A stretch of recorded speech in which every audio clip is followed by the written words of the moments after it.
आपण पाहत आहात जनहित प्रवर्तक वृत्तवाहिनी सिटी लाईन न्यूज. पाहत रहा.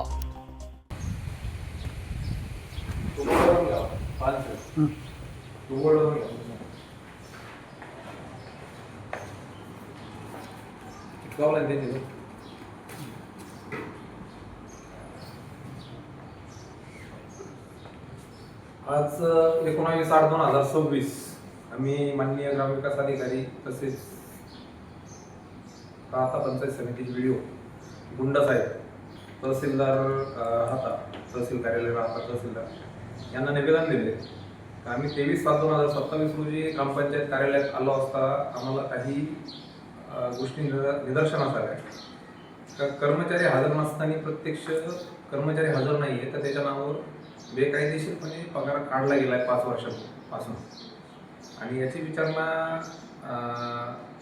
कर्मचाऱ्याची जी कर्मचारी भरलेली आहे हर्षदा विवेक खालकर त्यांचे पती विवेक खालकर यांना विचारलं असतं तर त्यांनी मला व्हिडिओ जबाब असा दिला होता का सदर तिचा पगारही मीच काढतो, त्याच्यानंतर हजेरी रजिस्टरवर सह्याही पण मीच करतो.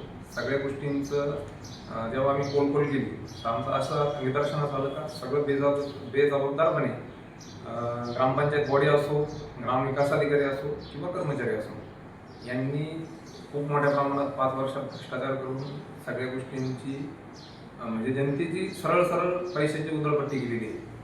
तर ह्या संदर्भात आम्ही व्हिडिओंना वगैरे निवेदन दिले. गुंड साहेबांना फोनवर पण चर्चा केली का साहेब जो काही दलथान कारभार झाला आहे याच्यात आपण काय ॲक्शन घेणार.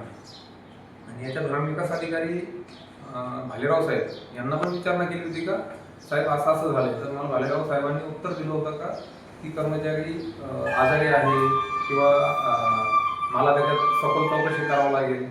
ह्या गोष्टींचं जेव्हा लोकांसाठी लोकक्रांतीसाठी जनहित प्रवर्तक बनलेले निर्भीड निपक्षपाती web portal YouTube channel city line news like करा, कमेंट करा, सबस्क्राईब करा, बेल आयकॉनवर दाबून शेअर करायला विसरू नका.